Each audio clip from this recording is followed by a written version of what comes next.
Langsung saja ya teman-teman. Jadi di video kali ini saya mau unboxing dan juga sedikit mereview. Ini di depan saya teman-teman ada satu unit charger baterai 12 volt sampai 24 volt ya teman-teman.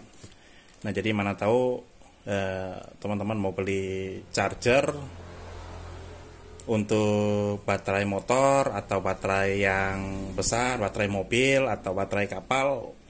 Nah, ini bisa jadi opsi ya teman-teman untuk dibeli. Harganya juga ini murah, 133.000 ya teman-teman, tidak masuk ongkir juga. Ini saya beli yang variannya tuh 500 ampere ya teman-teman, yang ini. Nah, di sini ada macam-macam, ada kode yang YQ 300 ampere, ada 500, 800, 6000 sampai 15.000 ampere ya teman-teman. Oke, saya beli yang model yang 500 ampere. Nah, ini di bagian depan ini kotanya ini bahasa Mandarin teman-teman, seperti ini. Oke, biar tidak lama-lama kita langsung cek isi dalamnya itu apa-apa saja ya teman-teman. Sebenarnya saya sudah ada ya teman-teman, ini chargernya ini sudah ada, tetapi kipasnya itu rusak. Masih bisa digunakan, saya menggunakan kipas cadangan atau kipas eksternal itu bisa ya teman-teman. Karena kipasnya itu ukuran mini, tidak ada jual juga. Oke, di sini untuk nah seperti ini teman-teman. Oke, nah balik. Oke, di sini ada chargernya, kemudian ada buku petunjuk ya teman-teman. Nah, oke, di sini ada buku petunjuk dalam bahasa Inggris. Oke, Yeki. Oke, bahasa Mandarin ini teman-teman, use instruction. Jadi ini tata cara atau buku manual ya teman-teman ini. Instruksi cara penggunaan chargernya teman-teman. Oke, jadi di sini charger ini seperti ini ya teman-teman. Oke, nah ini lumayan agak ringan ya teman-teman. Mungkin ini tidak sampai setengah kilo beratnya. Oke, lumayan sangat ringan juga karena di dalamnya itu biasa itu tidak menggunakan kumparan ya teman-teman. Dia cuma menggunakan transistor. Oke, kemudian di sini untuk di bagian depan, nah di sini ada beberapa menu-menu, ada LED-nya juga seperti ini, LED liquid crystal display. Oke, kita langsung nyalakan saja ya teman-teman biar nampak juga. Nah, lebih kurang seperti ini ya teman-teman kalau kita nyalakan. Jadi di sini ada baterainya, kemudian di sini ada instruksinya. Ini voltasenya di sini 16,5 volt. Ini belum kita colokkan ke baterai teman-teman. Jadi peaknya itu atau paling tingginya itu 16,5 volt untuk chargingnya ya teman-teman. Oke, kemudian di sini ada charging voltage atau tegangan chargingnya, atau ampernya juga di sini ada. Oke, berapa ampere nantinya akan muncul di sini teman-teman. Pada saat kita colokkan ini, kita jepit ini nanti akan muncul ampernya itu berapa ampere di sini. Kemudian indikatornya juga itu akan jalan ya teman-teman. Oke, indikator juga akan jalan. Kodenya itu YQ 500 ampere. Nah, di sini juga ada switch di sini ya teman-teman.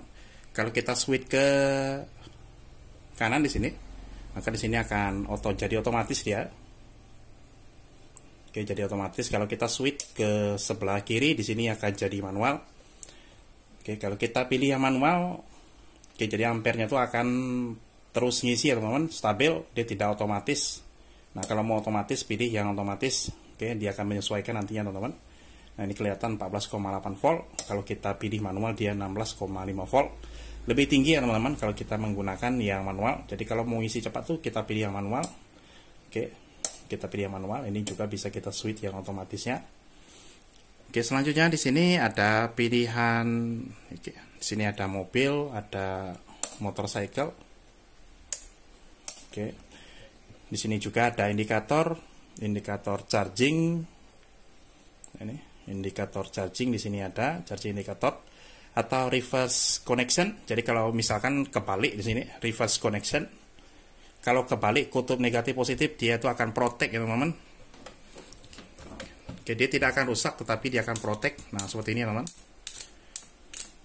Dia akan protect, lampunya tuh akan nyala teman-teman. Lampu reverse chargingnya tuh atau lampu protectnya tuh dia tidak akan rusak teman-teman. Oke, kemudian di sini ada 12 volt. Nah, ini 12 volt kalau kita menggunakan baterai 12 volt. Kalau kita paralel, nah seperti ini ada logo paralel, jadi 24 volt misalkan. Nah, nanti indikatornya akan nyala ya teman-teman di sini. 24 volt dia akan nyala. Oke, di sini ada indikator atau indication, full indication. Full indication ini kalau baterainya penuh tuh nanti akan muncul atau notifikasinya ya teman-teman. Oke, sekilas di bagian depan nah seperti ini. 12 volt sampai 24 volt identification automatic. Oke, di bagian depan seperti ini. Keren ya teman-teman, di bagian depannya seperti ini. Oke, di bagian atas ini bodinya ini dari besi ya teman-teman. Kelihatan kokoh memang. Oke, di sini juga bisa kita pegang. Nah, ini dia cukup ringan ya teman-teman. Oke, di sini ada lubang-lubang juga. Di bagian bawah, nah ini juga ada lubang ya teman-teman. Oke, di bagian belakang di sini ada kipas juga, kipas pendingin. Nah, yang punya saya yang lama tuh yang kipasnya rusak ya teman-teman. Saya menggunakan kipas eksternal dan masih bisa digunakan ya teman-teman. Oke, ini ada jepitan negatif positif ke baterai ya teman-teman yang ini. Oke, hanya itu saja yang ada di bagian belakang. Cukup murah sekali teman-teman, harga 133 ribuan kita dapat charger yang seperti ini. Ini lumayan tahan ya teman-teman. Saya menggunakan yang ini itu sudah hampir 3 tahun dan tidak rusak, masih dipakai sampai sekarang teman-teman. Ini cukup awet. Saya menggunakan ini cukup awet sekali ya teman-teman. Bentuknya yang bagus, mantap seperti ini. Tahan juga ya teman-teman. Mana tahu kalian mau beli charging atau charger. Nah, charger untuk baterai basah 12 volt, 24 volt. Nah, ini bisa sampai 500 ampere ya teman-teman. Kalau baterai yang saya gunakan itu 200 ampere. Nah, ini cocok sekali menggunakan ini teman-teman. Oke, mantap sekali. Oke, saya rasa itu saja sedikit reviewnya. Mana tahu teman-teman punya pertanyaan, nanti tulis di komentar saja ya teman-teman. Oke, itu saja. Mudah-mudahan bisa bermanfaat video kali ini. Jumpa lagi teman-teman di video yang selanjutnya.